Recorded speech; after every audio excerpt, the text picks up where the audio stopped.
Yes, I am in with the chickens again. It's really annoying. I did go out and walk the dogs this morning and I forgot to take all my recording equipment with me, so I'm here because it's raining again. But I want to talk to you just over the next few minutes about the difference about being right on the outside and being right on the inside.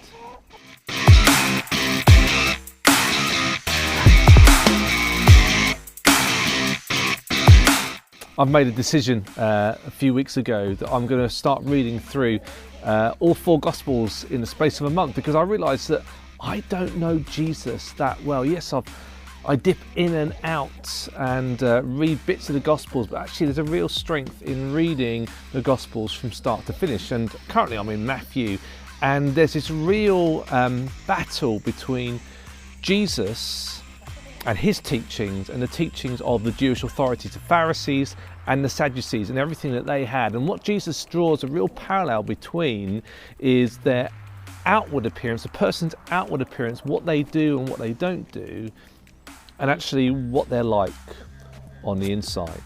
And there's a bit in Matthew where Jesus lays out his manifesto, I guess. He tries to tell those who are listening, his disciples and probably hundreds of other people that had gathered to listen to Jesus. He tries to lay out for them what it is to be a follower of Jesus Christ, what it means to be part of the kingdom of heaven. And what's really striking is that he says that if you want to be part of the kingdom of heaven, your righteousness, your being right with God, has to be even greater than that of the Pharisees and the Sadducees.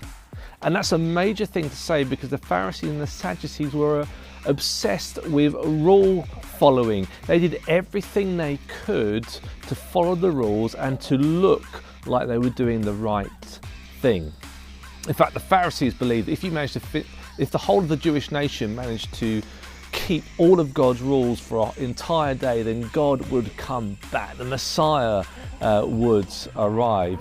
See, for the Jewish people, and particularly the Pharisees and the Sadducees, outward appearances were everything. But what Jesus does in what we call the Sermon on the Mount, his manifesto, is says, actually, what is on the outside is not enough. What you need is an inward change. You may technically be right, but that is not enough. I mean, if you said to your wife, technically I didn't commit adultery, that's not going to be enough, because that's not a heart change. That says something actually really bad about what is inside your heart. Technically, I didn't commit adultery.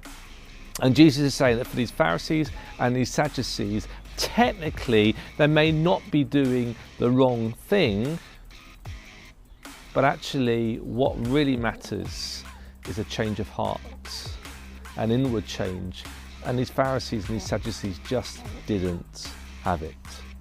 I remember when I was a teenager, I came up with all these rules and these regulations, it's almost like code of honor that I would follow. And it was really based upon the teachings that I'd received in church, what I thought was right. And yet by the time I reached 20, I'd broken every single one of them.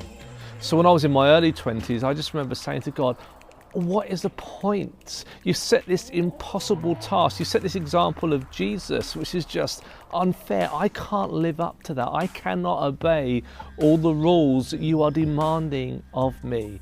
I can't be holy and perfect like you, because I am fallen and sinful. And yet what I've come to realize is that we don't need to worry about that.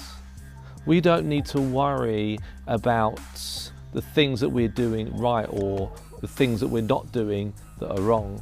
Because the reality is, if you're focusing on an external morality, then you put the cart before the horse.